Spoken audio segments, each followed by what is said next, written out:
Bien, bueno, buenas noches con todos. Vamos a ver el tema hoy día del cursillo de agua y electrolitos, regulación del agua y los trastornos del sodio, hiponatremia e hipernatremia. Bueno, yo soy la doctora Connie Alba, médico nefrólogo del Hospital Almenara, y esperemos pues que esta charla sea de mucha ayuda, más que todo porque es un tema bastante frecuente en la práctica nefrológica, sobre todo también en la emergencia, ¿no? Que van a seguramente hacer posteriormente sus prácticas también en los hospitales. En cuanto a la introducción, tenemos que tener en cuenta que existe pues un equilibrio entre la ingesta y pérdida de los líquidos en general. Ustedes pueden ver en la tabla, más o menos tenemos un ingreso aproximadamente y las pérdidas deben ser iguales de 2 litros aproximadamente entre lo que son pérdidas insensibles, que se da a través de la piel y pulmones, sudor, heces y orina, ¿no? Entonces, esto significa pues que nosotros tenemos que mantener un constante del agua dentro del organismo, ¿no? Lo que conocemos como el agua corporal total. El agua corporal total representa aproximadamente el 60% del peso corporal en un adulto joven. En una mujer puede representar el 50%, como ven en el gráfico. Esta agua corporal total va a variar de acuerdo al tejido adiposo que tenga la persona, siendo pues menos frecuente en la población anciana, en donde pues los músculos va a haber una disminución de la masa muscular y por lo tanto va a haber una predominancia más del tejido adiposo. Así ustedes pueden ver acá en el gráfico que la población geriátrica aproximadamente tiene un 45% del peso de agua corporal total. Este componente, ¿no? Se va a distribuir en dos espacios principalmente, el espacio intracelular, que viene a ser los 2/3 del mismo, y el espacio extracelular, que viene a ser el tercio restante.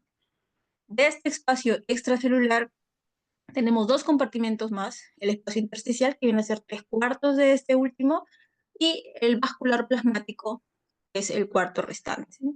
Entonces, como ustedes pueden ver, este equilibrio de ambos espacios, el intra y el extracelular, mantiene un equilibrio osmótico gracias al transporte de agua que se da a través de las acuaporinas que se encuentran en las membranas celulares.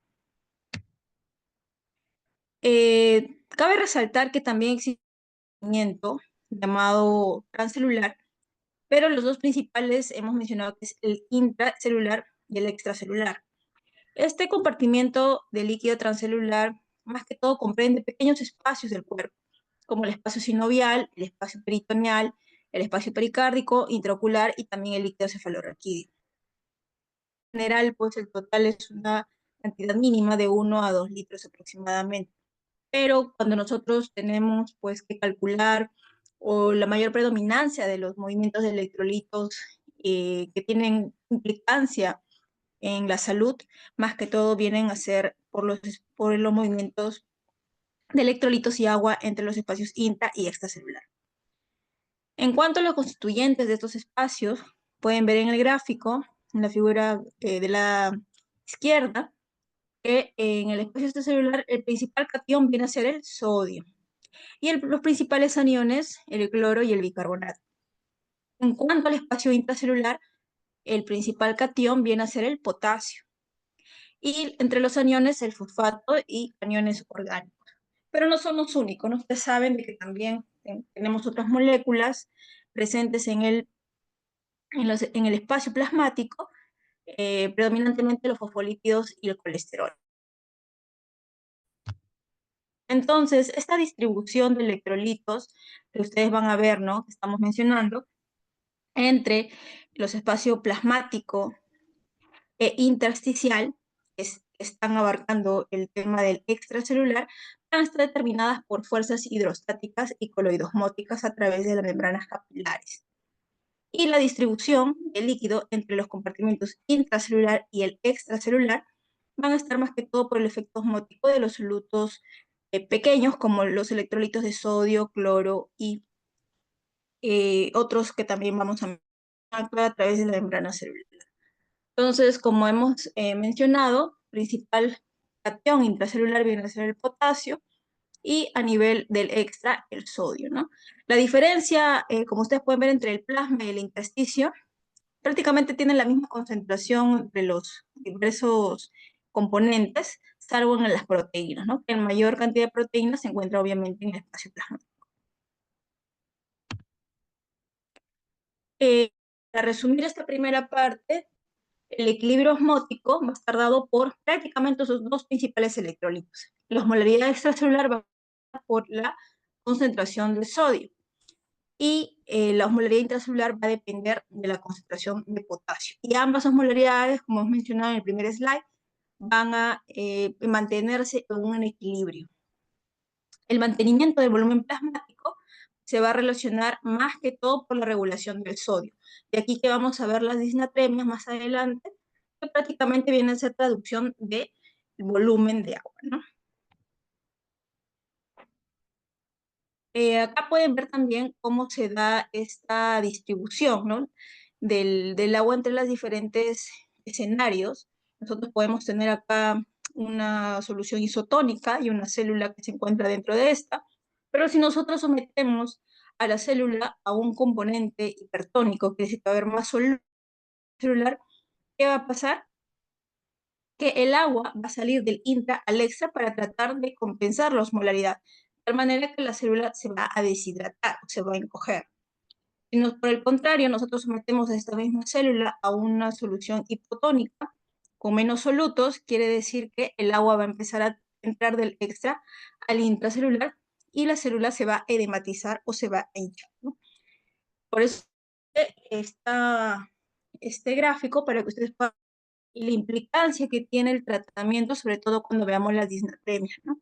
El por qué ocurre estos cambios clínicos, sobre todo neurológicos, que vamos a conversar. En cuanto a la osmolaridad, estamos mencionando que la osmolaridad va a depender del sodio, principalmente, pero también de otros solutos como la glucosa y la urea. ¿Y esto por qué? Dado por esta fórmula. La osmolaridad plasmática viene a ser dada dos veces la concentración de sodio más la glucosa entre 18 más la urea entre 5,6. El valor aproximado de la osmolaridad plasmática viene a ser dado entre 280 a 295 miliosmolar por kilo. La tonicidad, en cambio, es una fracción de esta osmolaridad, pero producida por solutos efectivos, o sea, solutos osmóticamente efectivos. Estos son solutos que van a atravesar la membrana plasmática de forma pasiva, ¿no? Como el sodio, la glucosa o el manitol. Y acá desechamos la urea en la ecuación y nos quedamos solamente con dos veces la concentración de sodio más la glucosa entre 18. La urea y el alcohol, como mencionamos acá, van a cruzar rápidamente la membrana igualando la concentración en los dos espacios intra y extra y no van a inducir movimientos de agua. A eso se conoce como sustancias osmóticamente inefectivas. En cuanto a los mecanismos reguladores del balance de agua, tenemos estos cuatro mecanismos. Como les menciono, el cuerpo trata de mantener esta osmolaridad constante, principalmente dado por los sensores, ¿no? Que vienen a ser osmoreceptores que van a detectar pequeñas variaciones de la osmolaridad plasmática del 1 al 2% y se van a activar. También tenemos el mecanismo de la sed, que al tener hipertonicidad en el cuerpo, también este va a ser el estímulo más importante para desencadenar la sed y se va a producir cuando pues hay un cambio del 2 al 3% de la osmolaridad plasmática. También tenemos el mecanismo de la hormona antidiurética, vasopresina, y también la excreción renal de agua. En cuanto a la hormona antidiurética, esta hormona, como mencionábamos, va a haber osmoreceptores que estábamos mencionando que se sitúan en los núcleos hipotalámico, supraóptico y paraventricular del hipotálamo posterior. Ustedes pueden ver, ¿no?, el núcleo paraventricular y el núcleo supraóptico. Entonces, estos osmoreceptores que mencionábamos que son muy sensibles a los cambios de osmolaridad, prácticamente van a detectar estos cambios del 1 al 2% que mencionamos y va a empezar a sintetizar y secretar la hormona antidiurética, que se da a través del hipotálamo posterior, sintetizándose una forma incipiente, por así decirlo, y al final pues llega a formar el aminoácido de la vasopresina arginina de 9 aminoácidos.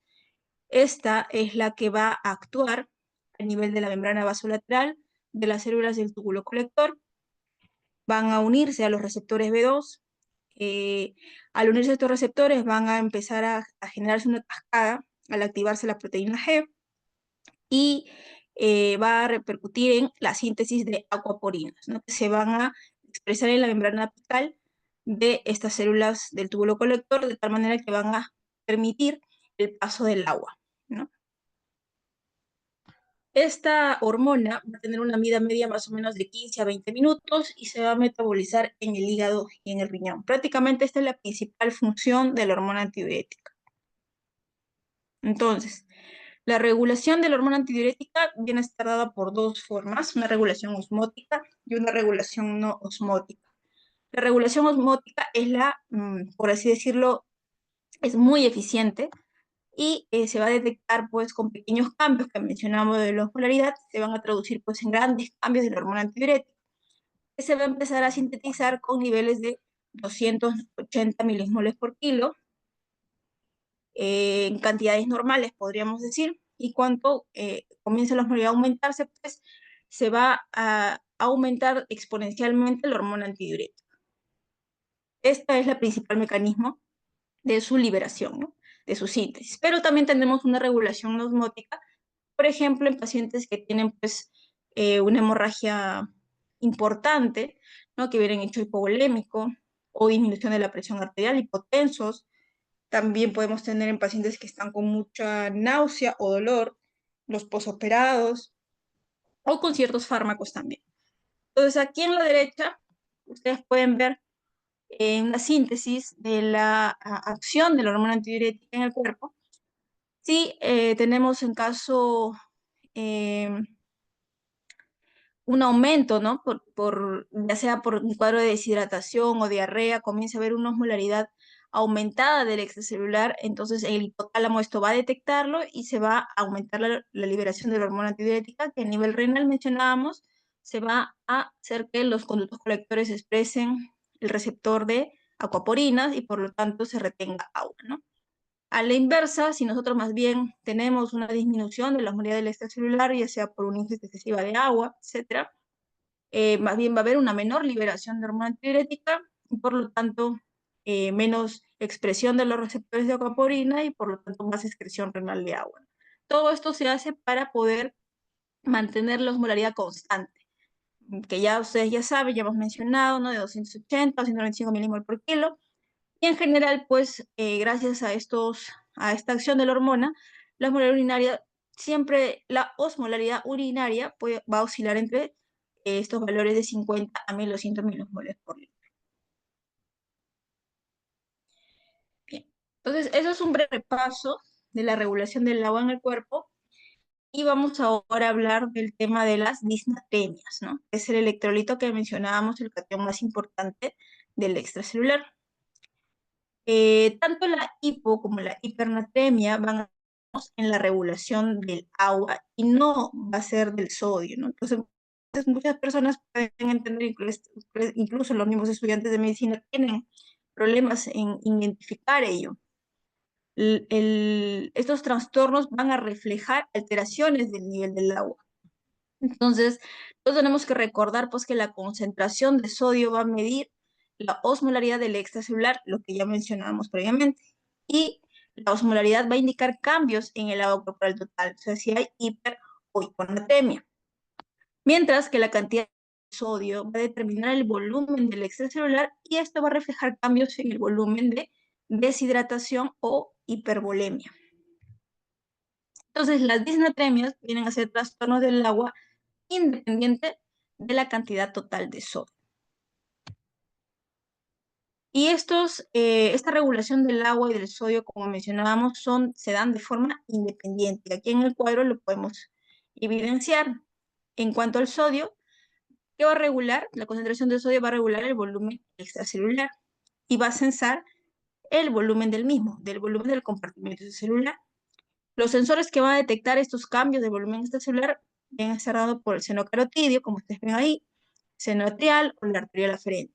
Y sus mecanismos efectores van a modificar la excreción renal de sodio, ¿no? A través del filtrado glomerular, del sistema renina-angiotensina, del sistema nervioso simpático y prostaglandinas, entre otros. En cambio, el tema del agua, que va a regular la tonicidad del agua corporal total y va a censar la osmolaridad plasmática. Los sensores van a detectar cambios en la osmolaridad a través de los receptores hipotalámicos que mencionábamos anteriormente, y los mecanismos efectores van a estar dados a través de la sed y la hormona antidiurética, ¿no? A través de la sed para aumentar la ingesta de agua y la hormona antidiurética que va a regular la excreción de agua, ¿no? Al final, la hormona antidiurética lo que también nos ayuda es para, va a definir, o por así decirlo, va a ser el ajuste final de la concentración urinaria, ¿no? Es lo que mencionamos también en el cuadrito anterior. ¿Hasta aquí alguna pregunta para empezar con el tema de hiponatremia y hipernatremia? ¿Todo claro? Todo claro, doctora. Bien. Entonces, en cuanto a la hiponatremia, este es un trastorno multifactorial y que se caracteriza por la sodio, ¿no? Cuando ustedes tengan un examen de laboratorio, un sodio sérico, menos de 135 milimol por litro. Este trastorno viene a ser el más frecuente de todas las alteraciones electrolíticas que se va a revisar. Viene a estar más frecuente también en los pacientes mayores, adultos geriátricos, y en pacientes hospitalizados con una prevalencia del 15 al 30%. Es un factor de mal pronóstico y elevada morbimortalidad. Y como mencionábamos, tenemos que recordar que la hiponatremia viene a ser el resultado de una ganancia de agua libre, ¿no? Estamos hablando que los trastornos del sodio vienen a ser reflejados cambios en el agua. Entonces, ya sea por una dificultad para excretar a causa de una serie de patologías, ¿no? Entonces, si ustedes tienen que recordar que la concentración plasmática viene a ser dada por el sodio corporal total entre el volumen del agua corporal, ¿no? Si disminuimos perdón, tenemos un aumento del agua libre, o sea, un aumento del volumen del agua corporal total, por lo tanto, nosotros tendremos una disminución de su concentración, es decir, hiponatremia. Y recordar esto, ¿no? La hiponatremia no viene a ser un diagnóstico, es un resultado y tenemos que encontrar siempre la causa de por qué el paciente tiene hiponatremia. En cuanto a la etiología, seguramente ya han revisado en sus cursos anteriores de los años previos, podemos dividirlo en tres, ¿no? Una hiponatremia con osmolaridad aumentada, hiponatremia con osmolaridad normal o pseudohiponatremia, y la hiponatremia verdadera, por así decirlo, o hiposmolar. En cuanto a la hiponatremia con osmolaridad aumentada, esta hiponatremia se va a producir pues cuando, por ejemplo, se añade al espacio vascular una sustancia que no va a entrar a la célula. Por ejemplo, la glucosa o el mannitol, ¿no? Por eso es que cuando nosotros tenemos hiperglicemia, vamos a tener una hiponatremia como es aumentada, o sea, en los pacientes con diabetes que vienen por una descompensación, una cetoacidosis, ¿no? Podemos tener este cuadro. Y nosotros tenemos que hacer el ajuste para eso. Más o menos, por un aumento de 100 miligramos por decilitro de glucosa, el sodio va a disminuir 1.6 miliequivalentes por litro, ¿no? Entonces, esa regla la tienen que tener en cuenta cuando hagan su corrección, porque pueden pensar que tiene una hiponatremia verdadera, pero tienen que hacer ese ajuste de acuerdo a los niveles de glucosa. En cuanto a la hiponatremia con osmolaridad normal o pseudohiponatremia, que también es una hiponatremia falsa, por así decirlo, esta se presenta, ¿no? En los casos de hiperlipidemias o hiperproteinemias graves, donde una relativa del volumen plasmático va a ser ocupada pues, por los lípidos o las proteínas, o también la administración de inmunoglobulinas, ¿no? En los pacientes que necesitan este tipo de medicamentos. Y también nosotros también tenemos que hacer la corrección.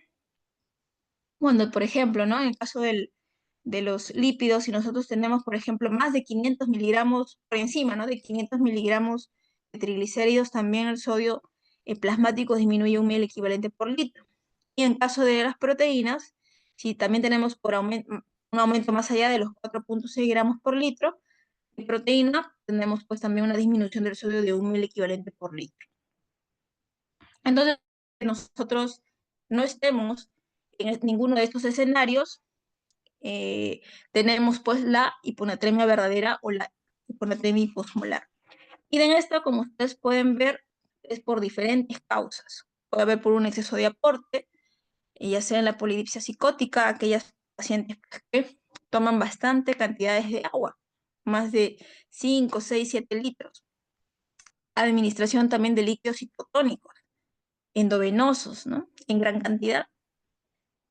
Podemos tener también por una alteración en la capacidad de la dilución renal en caso de los pacientes con insuficiencia renal o que utilizan diuréticos y en estos casos pues también hay una eliminación de sodio por la orina.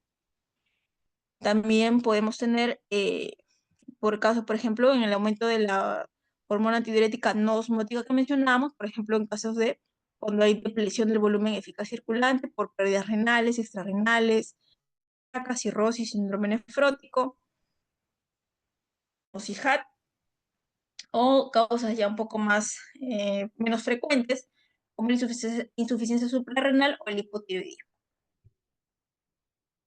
Este cuadro también, de alguna manera, eh, reafirmamos lo anterior mencionado, pero sí acá quiero hacer la división, ¿no?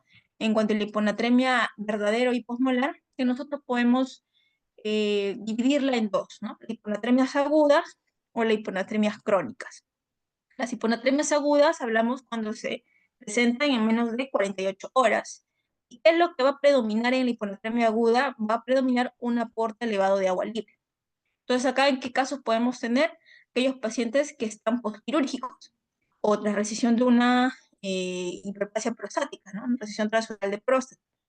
¿Por qué? Porque en estos cuadros los pacientes reciben grandes cantidades de solución isotónica, perdón, hipotónica inclusive. Entonces, podemos tener hiponatremias acá. Pacientes con polidipsia psicógena, que ya les mencioné, o aquellos pacientes que realizan ejercicio físico extenuante, ¿no? En cambio, en las hiponatremias crónicas, que se presentan más allá de las 48 horas, va a predominar la presencia de la hormona antidiurética que va a impedir una eliminación renal de agua libre. Y esto podemos subclasificarla en tres, ¿no? Una hiponatremia hipovolémica, hiponatremia hipervolémica y una hiponatremia normovolémica. Las hiponatremias hipovolémicas, dadas por las pérdidas renales o extrarrenales, también pérdidas extrarrenales, estamos hablando de los vómitos, de pérdidas digestivas. Hiponatremia hipervolémica, aquellos pacientes que se encuentran con falla cardíaca, cirrosis, insuficiencia renal o síndrome nefrótico, y esto lo van a detectar por la presencia más que todo de sobrecarga hídrica, ¿no? Pacientes que tienen edema, quemosis o tienen anasarca. Hiponatremia normovolémica, y acá a la cabeza del representante eh, más conocido, el síndrome de secreción inadecuada de hormona antidiurética o también CIJAT. El hipotiroidismo y también en la insuficiencia suprarrenal. En cuanto a la clínica de la hiponatremia, la gran mayoría de la hiponatremia son asintomáticas, ¿no? Y la aparición de los síntomas vienen a ser neurológicos principalmente, dados por el edema cerebral. Y la clínica va a depender más que todo de la velocidad de instauración, ¿no? Y de la gravedad de la misma. No existe una correlación entre los niveles de sodio y la clínica del paciente.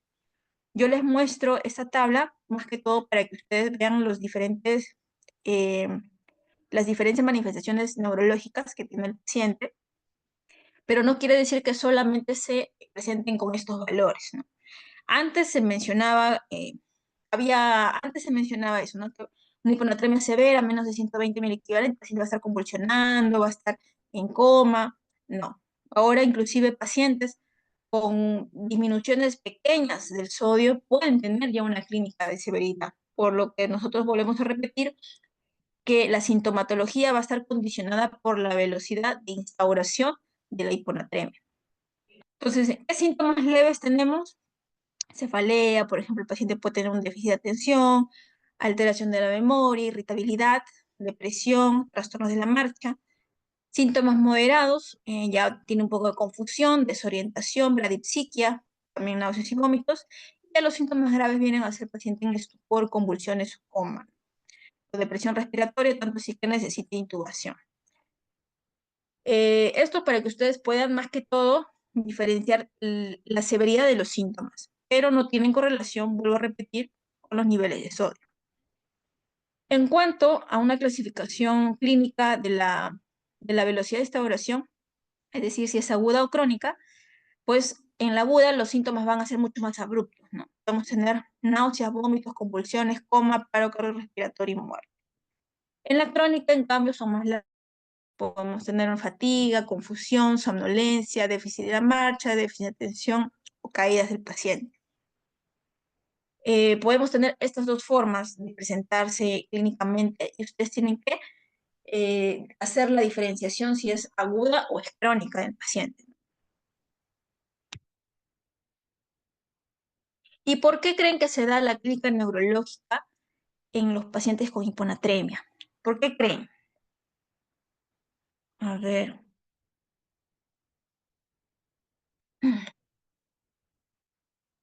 Vamos a consultar. A ver, al doctor Marco Antonio Rodríguez.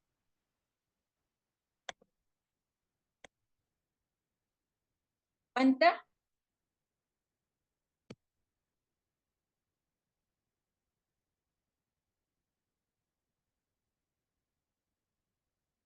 A ver, la doctora Andrea Flores.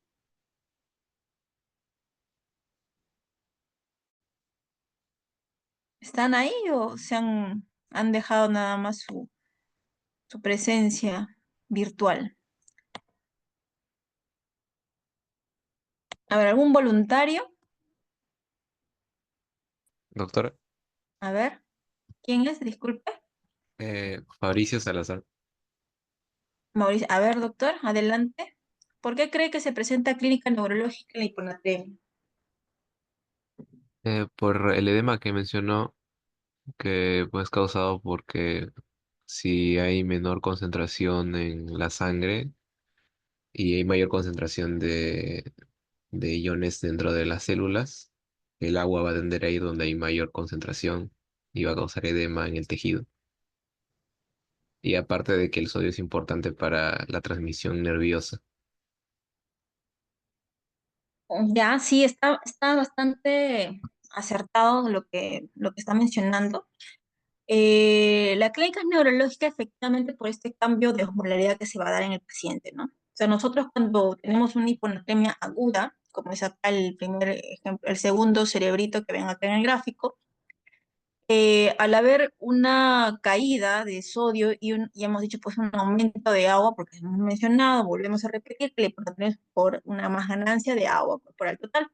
Entonces, pero esto se va a dar de una manera muy aguda, estamos haciendo menos de 48 horas.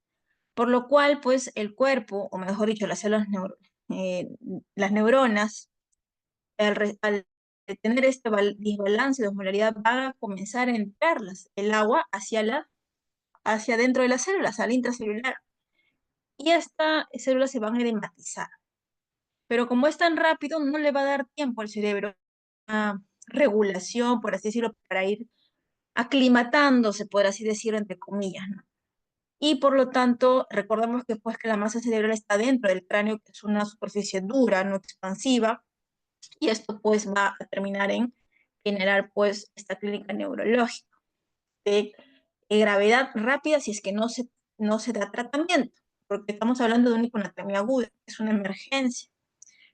A diferencia de la hiponatremia crónica, que tenemos el mismo escenario, hay disminución del sodio, pero hay aumento del agua, pero como esto se va a dar de manera más larvada, sí va a haber, el cerebro le va a dar tiempo para desencadenar algunos mecanismos, empezar a disminuir el sodio, empezar a eliminar el agua.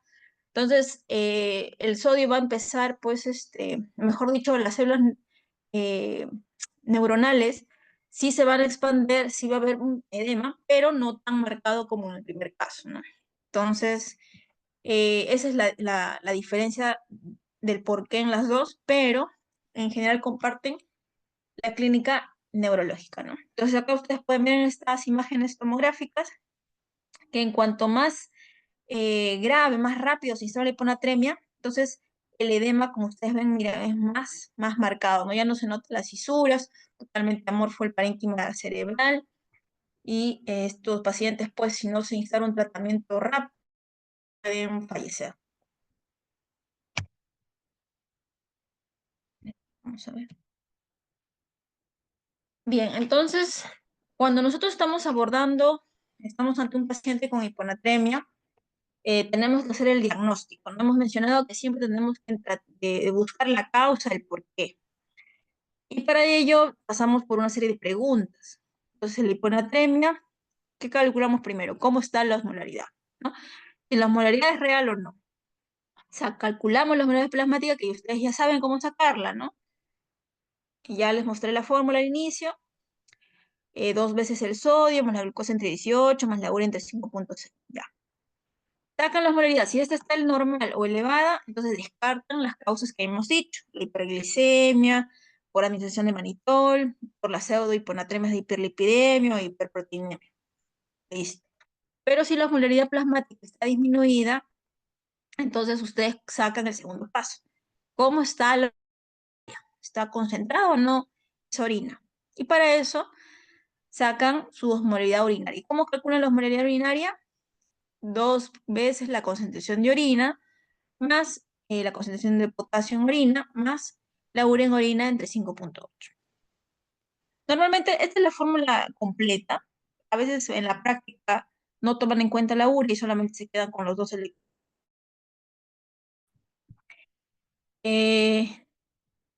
Pero cuando ustedes calculen esta osmolaridad urinaria o los iones también en orina, van a tener, ¿no? Si la osmolaridad va a estar alta, más de 100 milimoles por kilo, o los sodios o los iones en orina van a estar por encima del sodio plasmático, o la inversa, ¿no? Si la osmolaridad urinaria más bien va a estar baja. Si está baja, o los electrolitos o los iones en orina también están por debajo del sodio plasmático, nos encontramos ante una polidipsia psicógena, administración de líquidos hipotónicos endovenosos, entre las principales causas. Pero si estamos ante el escenario contrario, ¿no? Tenemos una osmolaridad urinaria alta, entonces vamos a la tercera pregunta. ¿Cómo está el volumen extracelular? ¿No? Entonces hasta acá estamos yendo a la verdadera hiponatremia. El volumen extracelular está o bien hipervolémica, normovolémica o hipovolémica. Si está hipervolémica, ya hemos dicho cómo reconoce por la presencia de signos de sobrecarga hídrica, ¿no? Edema, nasaca, hemosis, ustedes tienen que examinar al paciente, ¿no? Lo ocultan, ¿no? De repente tiene derrame pleural, también. Todo de ello va a ir contando si el paciente tiene sobrecarga hídrica. Entonces, el paciente tiene, en estos casos, ¿qué cuadros son?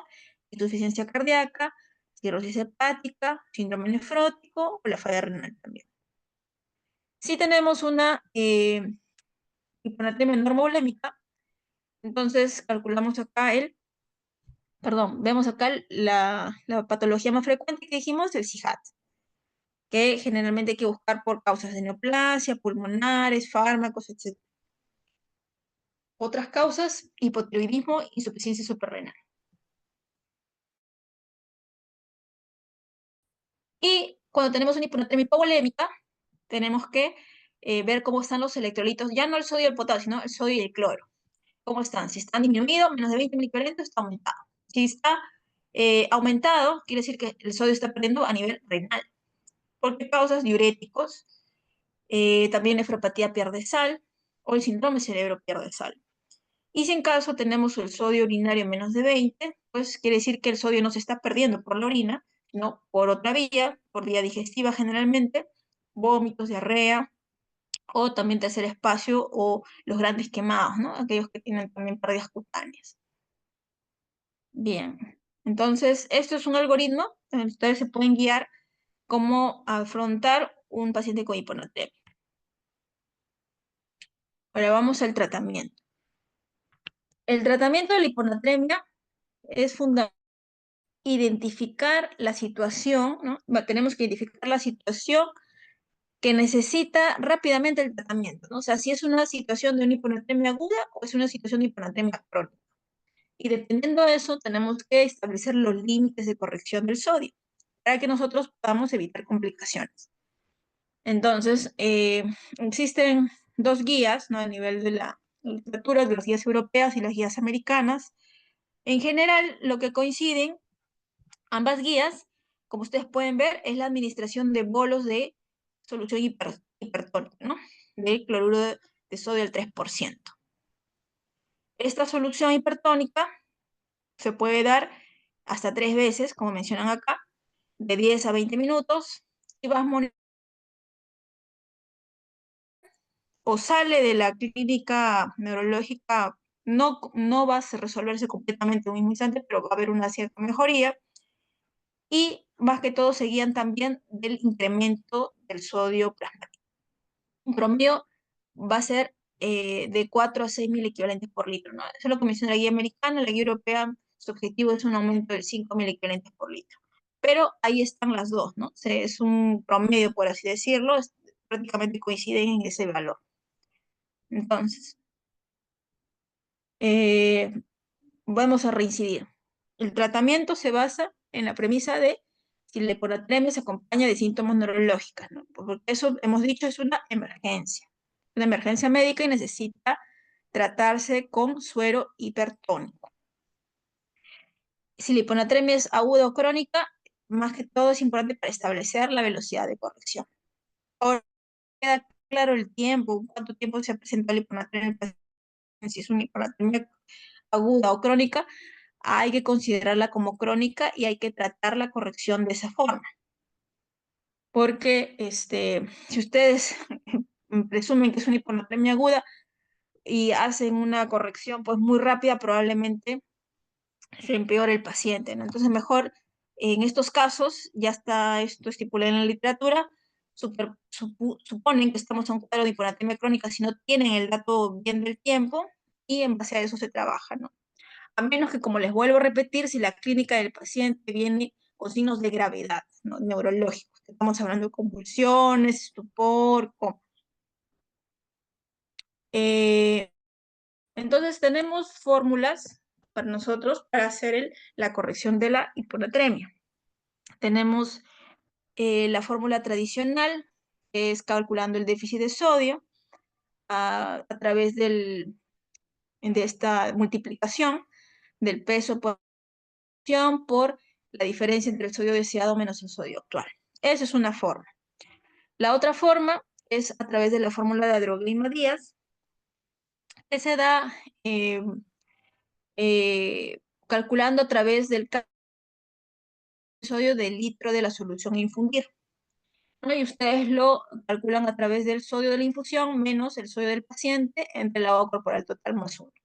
Este resultado va a ser prácticamente lo que va a cambiar la variabilidad del sodio por el litro de solución que están infundiendo, y para que ustedes calculen el volumen de la velocidad de infusión, van a poner en el numerador el aumento del sodio que esperan hacer por 1000 entre este cambio de concentración de sodio, ¿no? Vamos a ver un ejemplo para que ustedes puedan entenderlo. Y recordemos que hemos hablado en la primera parte, corporal total, a un paciente varón sano, 60% del peso, una paciente mujer sana, 50% del peso.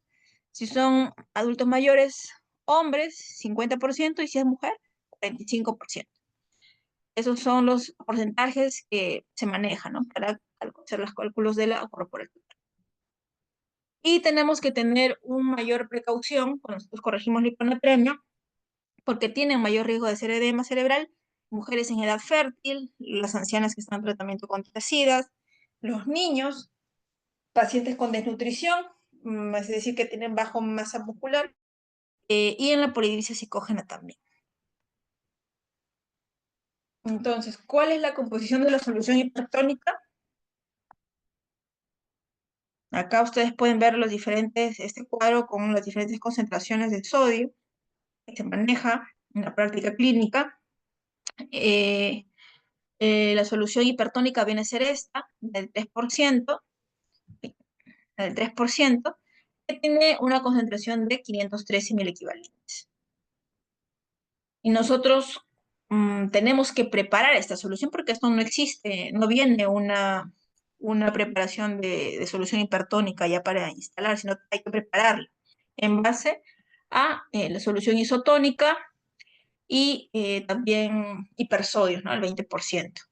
Entonces, ustedes cuando hacen sus cálculos deben saber cuántos mil equivalentes tiene una solución isotónica, acá ya les aparece 154, y también tiene que saber cuántos mil equivalentes tiene una solución de hipersodio del 20%. A ver,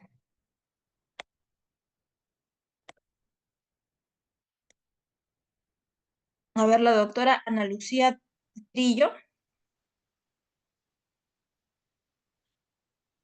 se encuentra.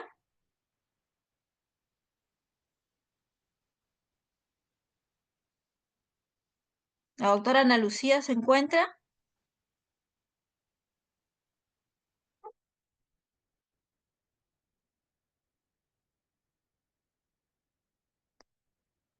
El doctor Daniel Jesús Fuentes.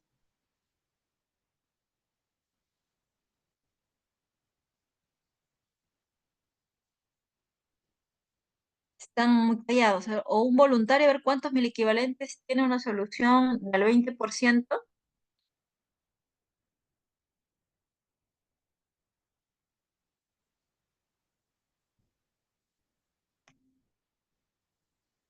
Bueno, es importante que lo sepan, que lo revisen, porque gracias a eso ustedes van a poder armar su solución hipertónica. Acá yo les he puesto abajo, debajo de lo resaltado, cómo preparan, ¿no? Pueden prepararlo Doctora, con una sería 342. 342, ¿cuál? Perdón. Sería 3.42 mil equivalentes, doctora. Sí. 3.42. Ah, un mililitro. Un mililitro contiene 3.4 miliquivalentes. Se refieren a eso, ¿verdad? Sí, doctora. Sí, pero si Claro, fuera en litro, sería 342 miliequivalentes. claro, pero justo eso quiero llegar. Lo que me están diciendo está bien. O sea, una ampolla de hipersodio al 20% de 20 mililitros, ¿no? Un mililitro tiene 3.4 miliquivalentes, eso está bien.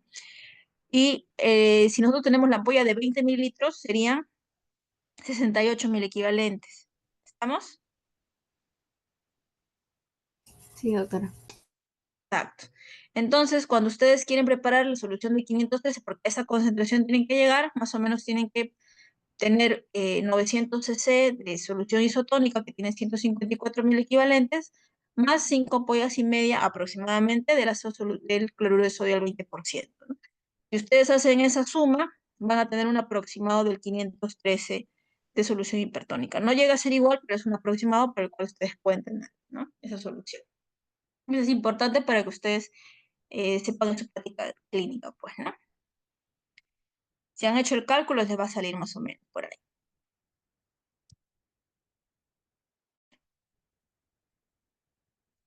Digamos, ¿no? Ya. Entonces estábamos acá.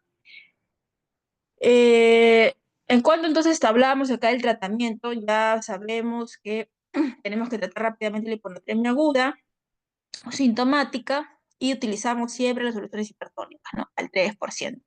Y hemos dicho que ambas guías coinciden en el volumen, ¿no? Vienen a ser bolos de hasta 3 en ocasiones de 100 a 150 mililitros administrados en 10 a 20 minutos. Y por lo cual nosotros tenemos que hacer un monitoreo del sodio, a ver cómo va, ¿no? En 2 horas, por lo menos mínimo, 2 o 4 horas. Y el objetivo rápido de la concentración de sodio entre 4 a 6 miliquivalentes por litro en las primeras 6 horas, para poder nosotros revertir el edema cerebral. Pero vuelvo a incidir, nosotros no buscamos normalizar el valor de sodio, más que todo revertir el edema. Obviamente el paciente va a estar un poco más despierto neurológicamente, ¿no? Menor gravedad, pero nosotros no vamos a intentar llevarlo a valores normales de sodio. Eso sería contraproducente si nosotros tenemos pues, unos niveles, no podemos llevarlo de más de 10 miliquivalentes por día, ¿no? Tenemos que cumplir estos objetivos para evitar provocar más daño, más bien. Entonces, en caso de nosotros tener mejoría clínica, detenemos la solución hipertónica, iniciamos solución salina, ¿no? Isotónica de 0.9. Y mientras, pues, uno va buscando la causa de la hiponatremia. Vuelvo a repetir, monitorizamos los electrolitos cada 2 a 4 horas y obviamente también la diuresis. Debe interrumpirse, ¿no? La solución hipertónica cuando se resuelvan los síntomas y se alcance una corrección aproximada de 5 mil equivalentes por litro, ¿no? Que es de 4 a 6, lo que les vuelvo a repetir en 6 horas, no más de 10 mil equivalentes al día. Y en cuanto a la hiponatremia asintomática o la hiponatremia crónica, Esta no es una urgencia, por lo cual pues el tratamiento va a ir basado a la causa, ¿no?, de la etiología de la hiponatremia. La hiponatremia crónica viene a ser la gran mayoría de casos, ¿no? Si ustedes mencionan entre hiponatremia aguda y hiponatremia crónica, lo más frecuente que se ve en la práctica es la hiponatremia crónica. Esta tiene una elevada mortalidad, ¿no? También, y la corrección debe ser muy lenta para evitar la mielonisis pontina. No hay que sobrepasar los 8 a 10 miliequivalentes litro día. 8 en caso de que tengamos pacientes sin factores, sin factores de riesgo de mielonisis pontina, y en caso de hasta 10 en los pacientes que, perdón, al revés, no hay que sobrepasar los 8 miliequivalentes litro día en los pacientes que tienen factores de riesgo para mielonisis pontina, y no sobrepasar más de 10 en aquellos que no tengan factores de riesgo de mielonisis pontina, ¿no? ¿Y qué pacientes tienen riesgo de mielonisis pontina? Ya lo hemos mencionado. A ver si han estado atentos. La doctora Jimena Mesa.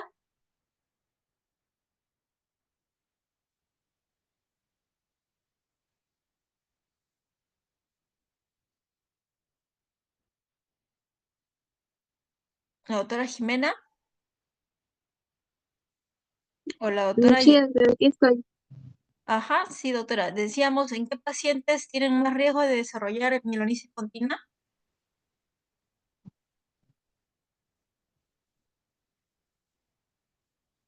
Doctora, ¿En qué disculpe, pacientes? pero no se le escucha muy bien porque se le entrecorta. ¿En qué pacientes tiene más riesgo de mielonisis pontina y por lo cual hay que tener un mayor cuidado en la corrección del sodio?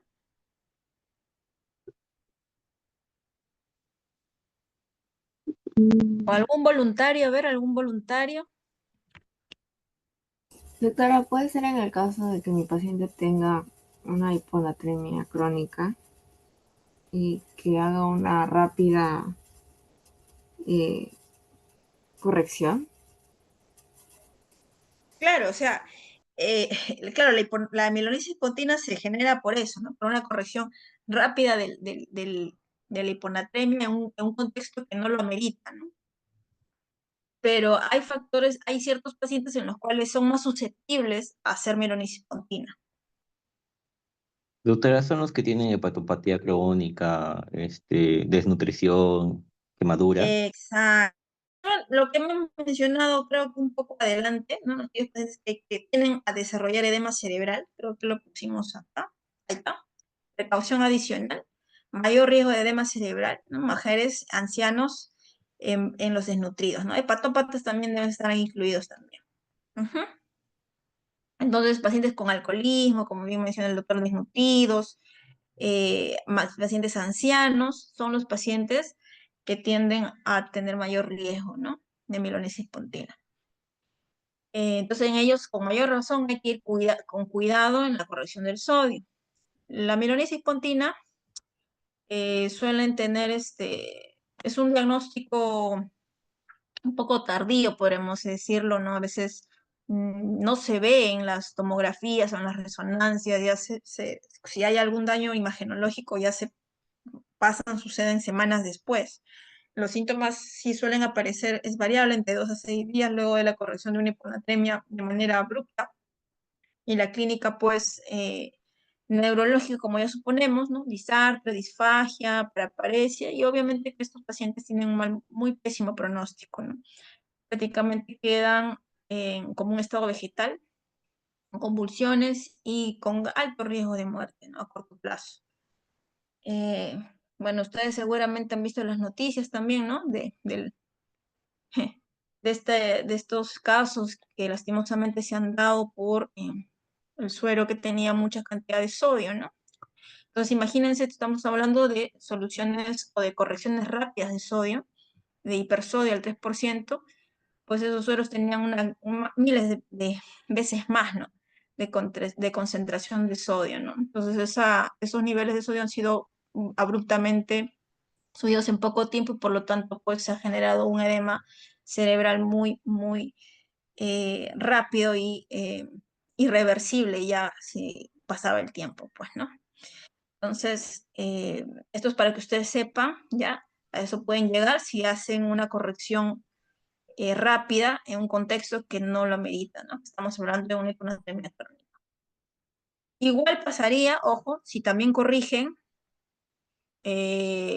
demasiado una hiponatremia aguda. Por eso hemos dicho que el límite es de 4 a 6 miliequivalentes en 6 horas y no pasar las 10 en un día, ¿no? 10 miliequivalentes en un día.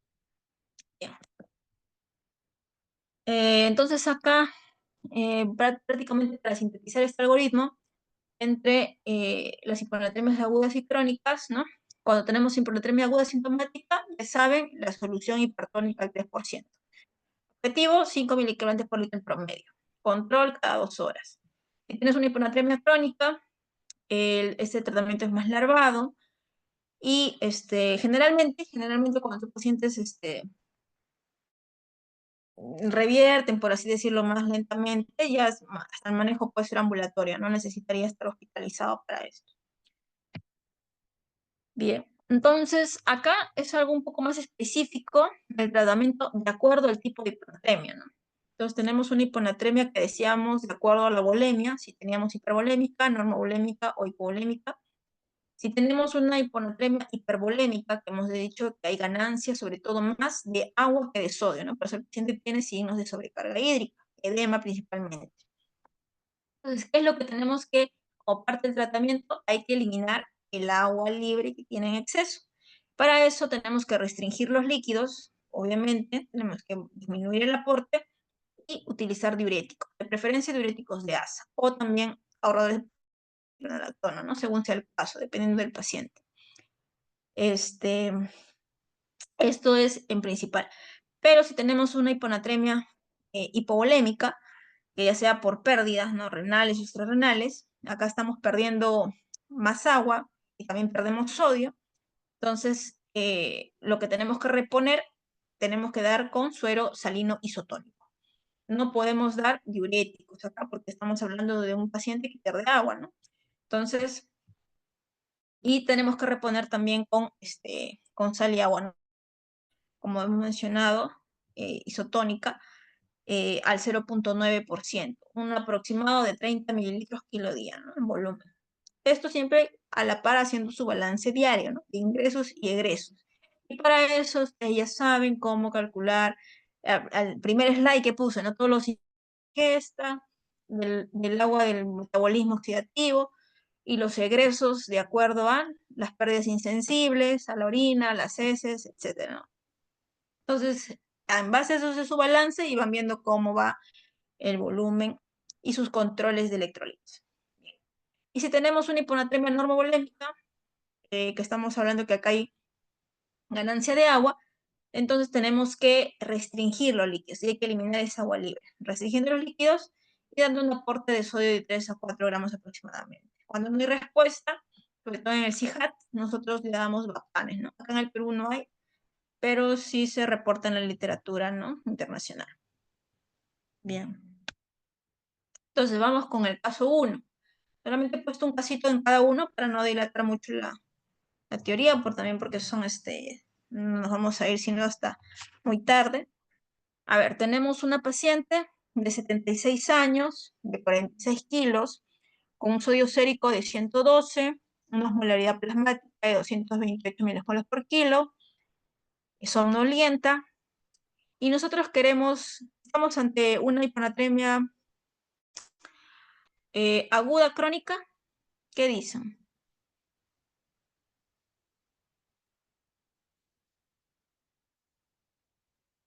Aguda. Aguda, ¿no? Porque si bien es cierto, tenemos un sodio bastante bajo, ¿no? Que es menos de 120, pero también hay una correlación clínica, ¿no? Que está somnolienta, ¿no? Capaz faltaría ahí, también puede ser que estén otras cosas, pero por lo menos hasta acá nos podemos decir sí parece que es aguda. Y nosotros queremos dar una solución de cloruro de sodio al 3%, porque hemos dicho que todas las hiponatremias agudas se corrigen con hipertonía.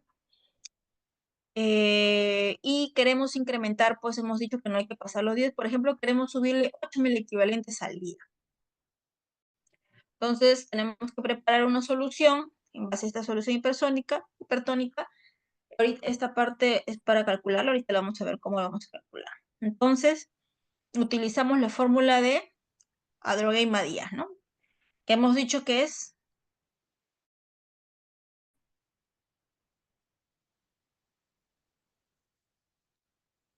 ¿Han estado atentos?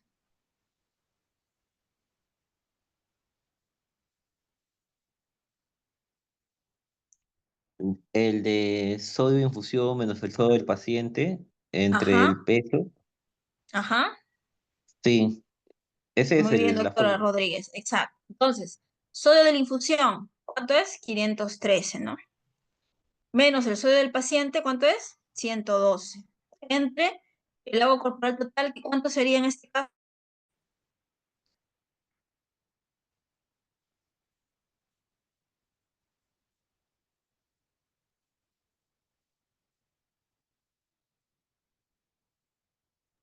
27.6.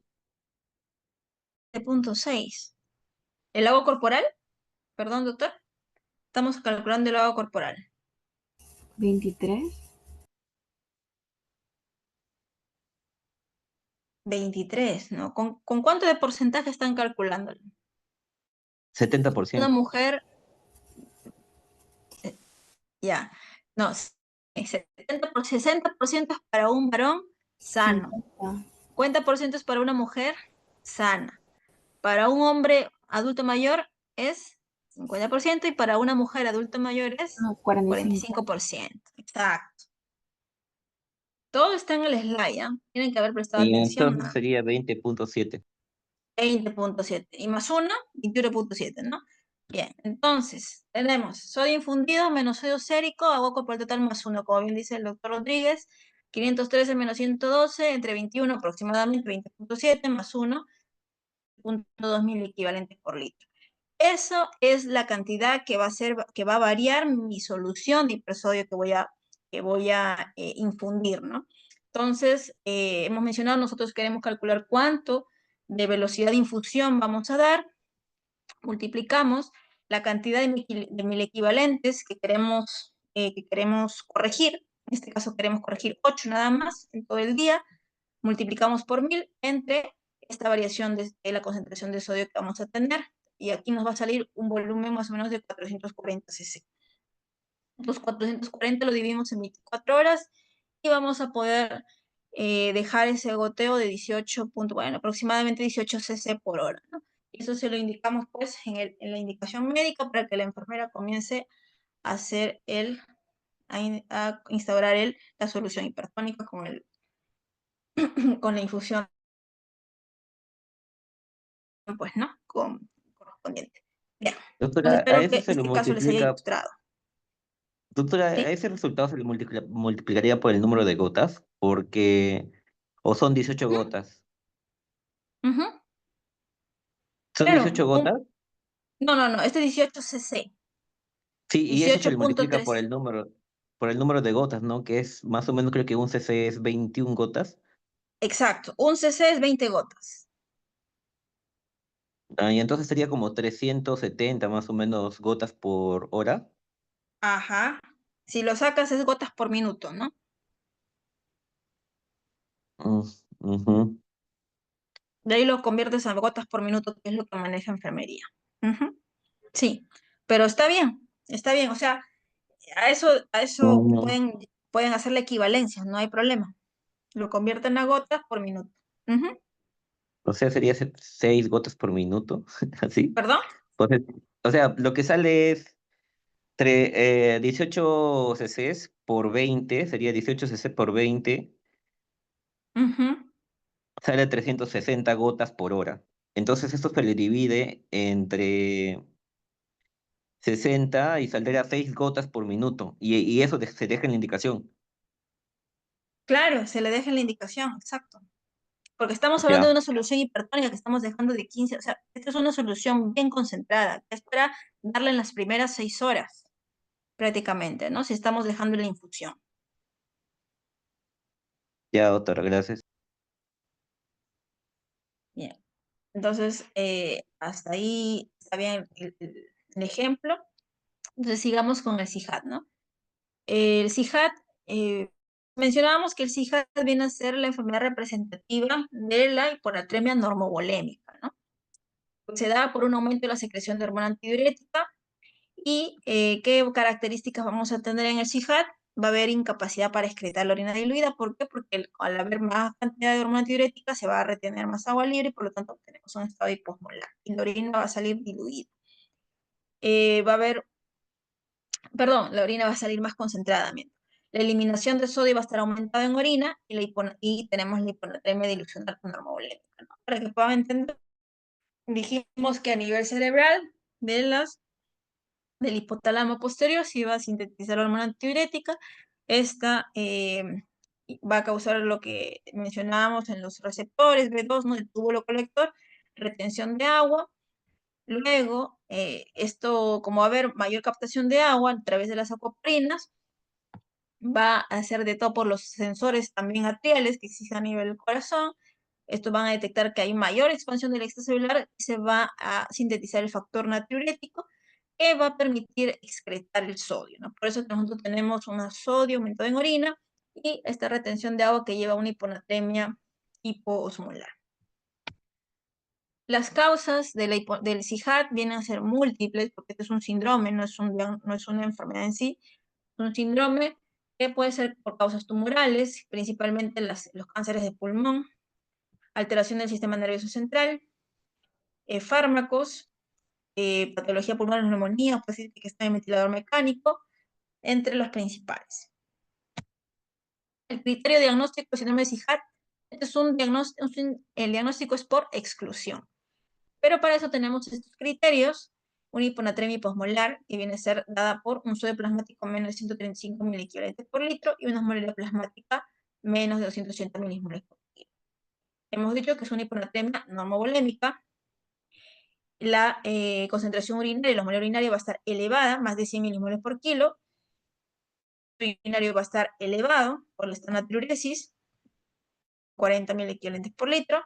Y tenemos que descartar que el paciente no tenga un cuadro de una insuficiencia suprarrenal o que no esté recibiendo diuréticos durante el diagnóstico de este síndrome, ¿no? Entonces, todo esto prácticamente son los criterios esenciales para nosotros hacer el diagnóstico del CIJAT, ¿no? Recordemos que es un diagnóstico de exclusión. En cuanto al tratamiento del CIJAT, se basa más que todo en restricción hídrica, ¿no? Hemos dicho que acá hay que restringir y para aumentar la ingesta de sal, y el uso de baptanes si es que no hay buena respuesta, ¿no? Acá nosotros, esto no es la intención que se aprendan, pero la restricción hídrica a veces se calcula con este coeficiente de sodio urinario más potasio urinario entre el sodio plasmático. Si tenemos un cociente menos de 0.5, esto más o menos nos ayuda a dirigir cuánto de ingesta hídrica va a recibir el paciente, menos de 1 litro, entre 0.5 a 1, menos de medio litro. Y si se encuentra más de 1, prácticamente acá la ingesta hídrica no se recomienda y habría que utilizar los baptanes. Se inicia con dosis mínimas y luego se va aumentando dependiendo de la respuesta del paciente. Como les comenté, los baptanes no hay acá en el Perú, bueno, sobre todo el tolvaptan, ¿no? Entonces esto todavía es un poco utópico acá, ¿no? En nuestra realidad. En cuanto a la hipernatremia, entonces ya entramos a la segunda patología. Se caracteriza por un sodio plasmático más de 145 milimoles por litro. Esto va a implicar un descenso del agua respecto al sodio y un descenso del agua intracelular, es decir, una deshidratación celular. Las posibles causas de la hipernatremia, lo más frecuente es por pérdida de agua libre y menos frecuente una ganancia neta de sodio. O sea, que el paciente con condiciones hipertónicas, por ejemplo. Tenemos acá las causas, como mencioné, la principal es por pérdidas de agua. Tenemos pérdida renal, ya sea por pérdidas renales o extrarrenales. Y acá la vedette, por así decirlo, es la diabetes insípida, ¿no? También tenemos pérdidas renales como cutáneas, sudoración, ejercicio extenuante, diarreas, pérdidas gastrointestinales, ¿no? Como la diarrea osmótica. En caso de una disminución de la ingesta de agua, aquellos pacientes, por ejemplo, que no tengan acceso inmediato al agua, como pacientes encefalopáticos, que no puedan beber, incapacidad, ¿no? Para que puedan acceder a ingerir líquidos, alteración del estado de conciencia, ¿no? O problemas psicológicos también. ¿Y en qué casos tenemos pacientes con sobrecarga de sodio? Esto es menos frecuente. Aquellos pacientes que están recibiendo grandes cantidades de orina hipertónica o hipersódica, perdón, pues de agua de mar. Aquellos pacientes náufragos, por ejemplo, ¿no? Los pacientes que están, a veces, no sé si han visto también, rescatan, ¿no? A pescador encontrado en no sé cuántos días, semanas en el mar, sufren de este cuadro de hipernatremia por una deshidratación. A veces pensando pues que con el agua de mar pueden saciar la sed, no es cierto, porque tienen grandes cantidades de sol, más bien comienzan a tener cuadros de hipernatremias. En diálisis con alta concentración de sodio, esa es una causa también muy poco frecuente. En cuanto a la clínica, tenemos acá habitualmente aparece a partir de un sodio más de 160 equivalentes por litro. Aparecido la hiponatremia, las hipernatremias crónicas pueden ser asintomáticas también, y la sintomatología suele ser neurológica por la deshidratación celular, ¿no? La hiponatremia es por el edema celular, esto es por deshidratación celular. Entonces, en los primeros en aparecer suele ser letargia, debilidad, irritabilidad, que puede progresar a convulsión, coma y muerte. Existe también una clasificación de acuerdo al nivel plasmático, ¿no? Severa generalmente más de 160, moderada de 151 a 159, leve de 146 a 150. Pero lo que más nos tenemos que recordar también es la velocidad de instauración de la hipernatremia, si es aguda o crónica. Y el tiempo es similar en caso de como si fuese una hiponatremia, ¿no? Aguda menos de 48 horas y crónica en más de 48 horas. ¿En qué pacientes son más susceptibles de presentar una hipernatremia? En pacientes, por ejemplo, que tengan falta de acceso al agua, como quienes, ancianos, lactantes o pacientes que están en ventilación mecánica, porque obviamente están con un paciente con que tienen Glasgow pues disminuido o encefalopáticos, que no tienen acceso para tomar agua en ese momento, ¿no? Uso de infusiones hipertónicas, aquellos que están recibiendo la solución hipertónica mucho tiempo o en grandes cantidades, la nutrición enteral o parenteral, y los pacientes psiquiátricos también. Recordemos que la gravedad de los síntomas no se va a relacionar con la gravedad de los síntomas se va a relacionar con la velocidad de instauración, que es lo mismo que en la hiponatremia. En cuanto al diagnóstico, la hipernatremia también es muy parecido al algoritmo de la hiponatremia. Tenemos que descartar, ¿no? Si es una ingesta, si el paciente ha tenido ingesta de sal o administración de soluciones hipertónicas, obviamente por ahí va la causa de la hipernatremia, pero si no las tiene, hay que preguntarse cómo está el volumen extracelular. Si este volumen extracelular se debe a pérdida de agua, entonces vamos viendo por dónde sería, ¿no? De repente es una pérdida extrarrenal de agua y con eso podemos estar en ese escenario calculando pues los electrolitos en orina, ¿no? Si el sodio plasmático es menos del sodio urinario más el potasio urinario, podemos decir que estamos en una hipernatremia por pérdida extrarrenal de agua. En cambio, si no fuese así, preguntamos cuánto está orinando el paciente, si estamos en tema de preguntamos cómo está la concentración de orina. Entonces, si la concentración de orina está elevada, probablemente haya soluciones que estén incrementando su osmolaridad urinaria, como la glicemia, la urea, el manitol, ¿no? Y si la osmolaridad está disminuida, entonces probablemente estemos ante la diabetes insípida, ¿no? Que es lo que vamos a mencionar en unos momentos, ¿no? Cuanto al tratamiento de la hipernatremia, también debe ser muy cuidadoso, bueno, y encontrar la causa subyacente, reponer con agua libre en función de los síntomas, normalmente en hipernatremias crónicas, muy parecido a lo que hemos mencionado del cuadro de hiponatremias, no hay que disminuir más de 8 miliequivalentes por litro al día, y se suele corregir el 40 al 50% del déficit en las primeras 24 horas y el resto en las siguientes 24 o 48 horas. ¿Y cómo, doctora, y cómo calcula el déficit de agua? Por esta fórmula de acá, ¿no? Pues agua corporal total es igual al peso en kilos, perdón, el agua corporal total por el sodio medido menos el sodio deseado entre el sodio deseado. Y el agua corporal total ya lo saben calcular, en base al factor, dependiendo si es hombre o mujer y la edad, ¿no? Y como volvemos a repetir, la primera mitad se da en las primeras 24 horas y el resto ya en las siguientes 24 a 48 horas. Si hay hipovolemia, en un cuadro de hipernatremia, primero hay que corregir la hipovolemia con un suero isotónico. Si hay poliuria, tenemos que reponer con agua libre, endovenoso o vía oral, es decir, suero glucosado. Y si no hay poliuria, tenemos que reponer con un suero hipotónico o isotónico, ¿no? Y siempre monitorizando los electrolitos cada 2-4 horas. Eso nunca se olviden, ¿no? En cuanto a las soluciones de la hipernatremia, entonces tenemos acá lo que hemos mencionado, solución isotónica, hipotónica y el suero glucosado.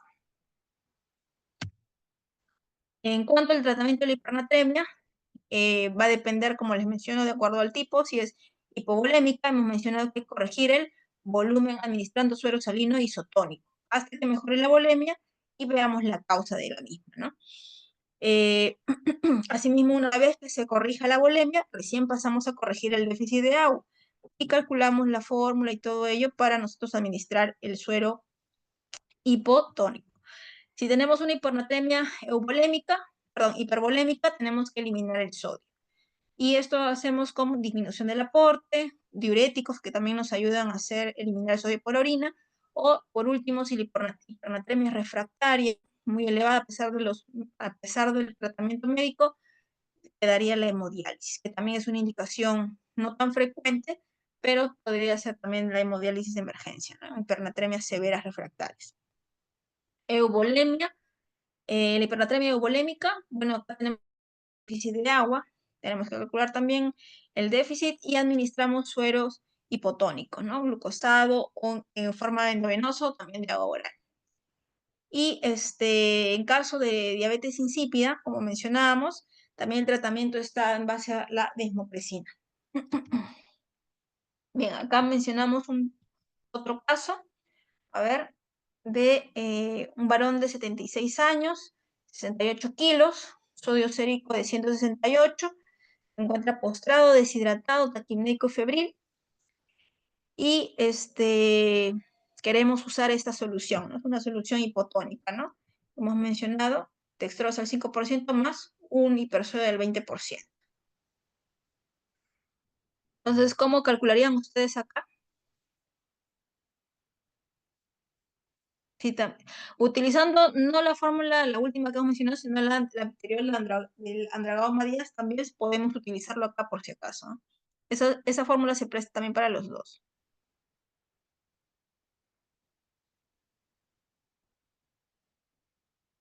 ¿Algún voluntario?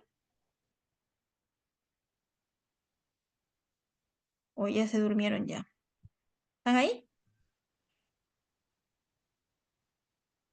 Entonces Ah, ahí la se podría doctora. utilizar la fórmula clásica, lo que es la ¿Podría utilizarse normal, la fórmula? ¿Perdón?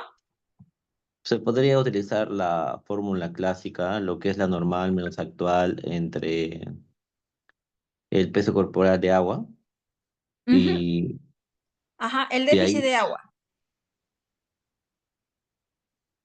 ajá, y de ahí se saldría como ya lo que se necesita como déficit, o sea, se pasaría a dividir el déficit de sodio para que pueda salir algo así, lo estoy viendo. No, Claro, puedes utilizar esa fórmula. Bueno, igual nosotros acá te pongo también de acuerdo a Andragao y Medías, como les comento, porque a mí me parece bastante práctico. También pueden utilizar, o sea, la fórmula está dada, ¿no? La fórmula que les he mencionado de déficit de agua también la pueden calcular y les debe salir muy parecido, ¿ya? Eso no hay problema. Pero si nosotros queremos calcular la fórmula en base a lo anterior, también podemos calcularla así. Tenemos sodio infundido, igual 68, porque hemos dicho que un cloruro de hipersodio contiene 68.000 equivalentes, menos el sodio sérico que tiene el paciente, 168, y el agua corporal total, ¿no? Que sería 34 porque es un paciente varón, ¿no? Con 50 kilos lo calculan, perdón, con 50%, y más o menos la variación de acá de la disminución va a ser de 2.8 mil equivalentes por litro de la solución hipotónica. Igual, ustedes quieren disminuir solamente 4.000 equivalentes en 12 horas, ¿no? En tiempo, lo multiplican 4 por 1.000, entre la variación que van a tener, 1430, y ahí lo dividen entre el tiempo que es 12 horas, ¿no? Entre 12 horas, 120 cc por hora. Entonces, ustedes más o menos así pueden calcular. Igual tienen que hacer la práctica, en la práctica que ahora están yendo a los hospitales, pueden hacerlo con un un análisis de gases arteriales, y hacer la fórmula con su docente, ¿no? Y les tiene que salir muy parecido, o sea, no tiene que haber mucha variación en ello. ¿Sí me entendieron? Sí, doctor. Perfecto. Bien. Entonces, por último, ya para terminar, hablaremos de la diabetes insípida. Este es un síndrome clínico raro, producido por, a diferencia del SIHAT, por disminución de la hormona antidiurética. Entonces vamos a tener los efectos contrarios. Si hay poca hormona antidiurética, ¿qué vamos a tener? Aumente la diuresis, no va a haber poliuria, va a disminuir la osmolaridad plasmática, va a haber aumento obviamente de la sed y hipernatremia, ¿no? Entonces la clasificación, debemos tener diabetes nefrogénica. La central, más que todo, es porque a nivel del hipotálamo va a haber ausencia total o parcial de la secreción de la hormona antidiurética. No va a haber hormona antidiurética o muy poquita. Y la diabetes insípida nefrogénica, más que todo, es el problema está a nivel renal, a nivel de los receptores, hay una resistencia en la acción de la hormona antidiurética. Entonces, la hormona antidiurética sí se va a sintetizar normal a nivel central, o sea, sí va a haber, el hipotálamo lo va a secretar, pero a nivel, problema está a nivel de los túbulos colectores, ¿no? Donde no va a haber buena receptividad de la hormona antidiurética a nivel de sus receptores.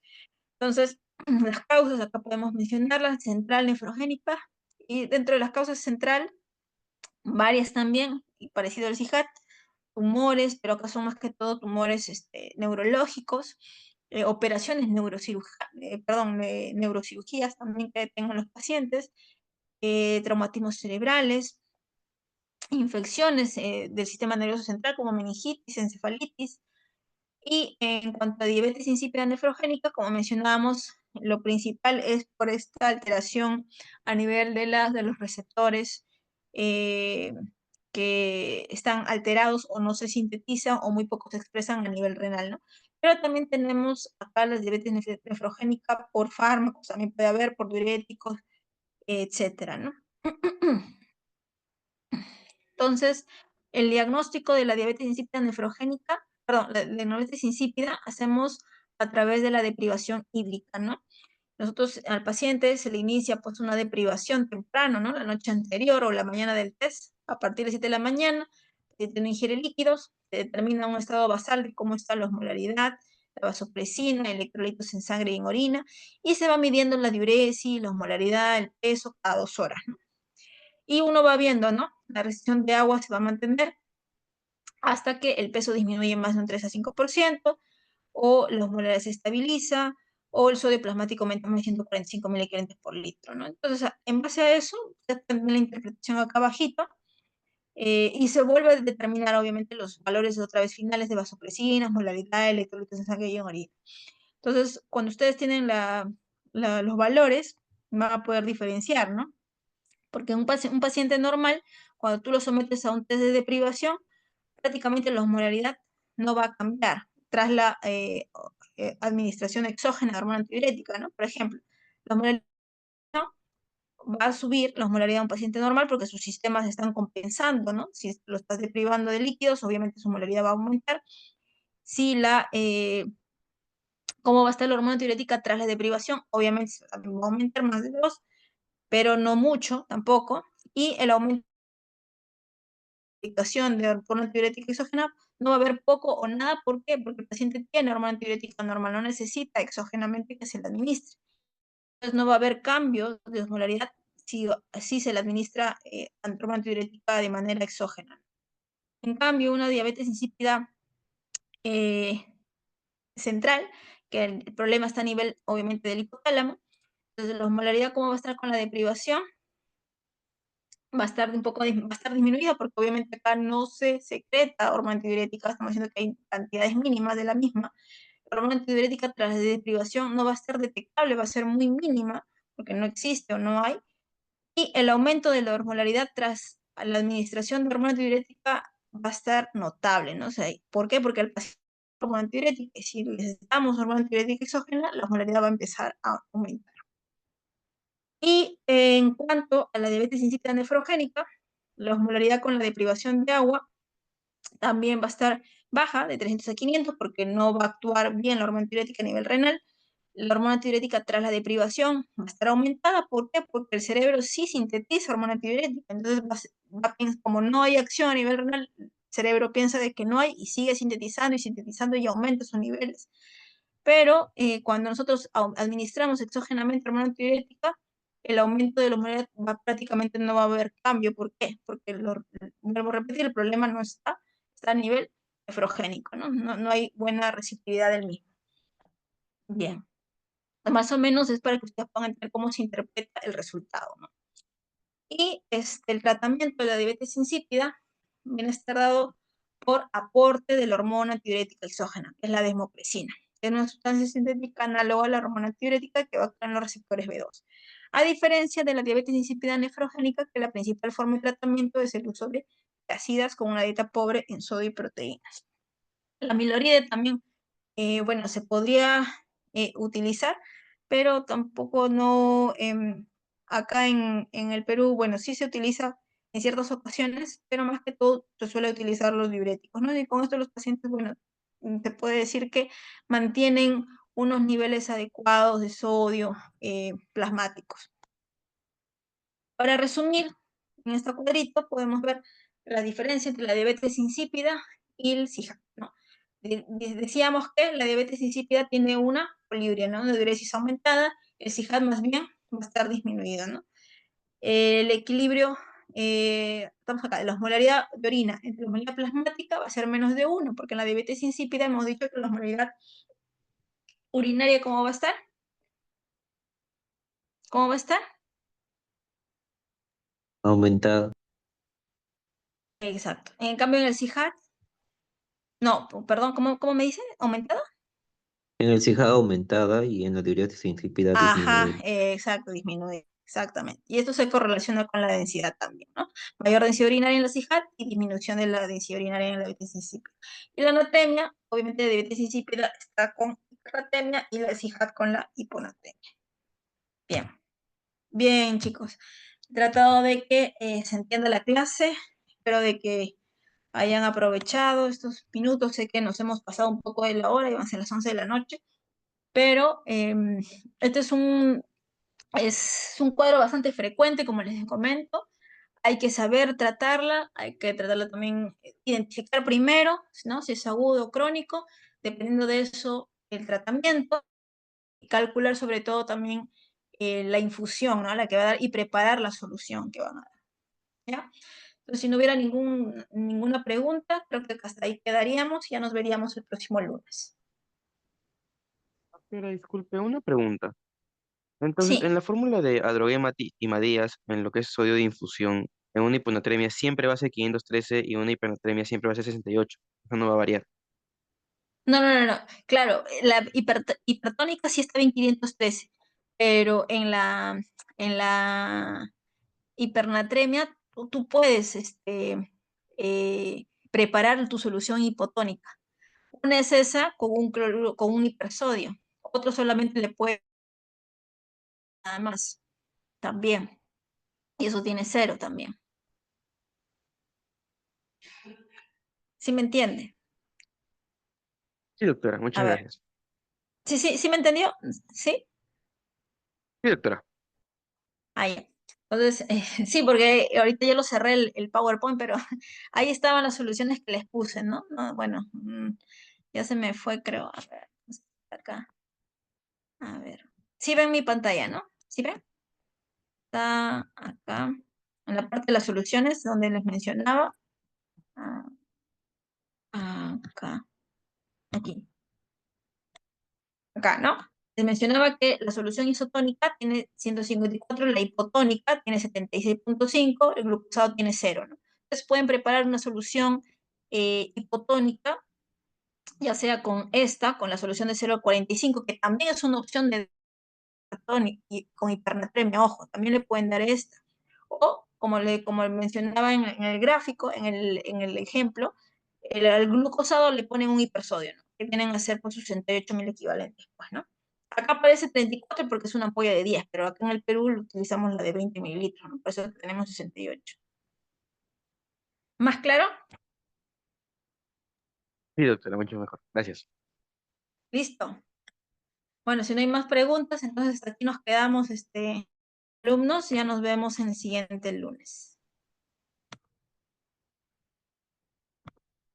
Buenas noches.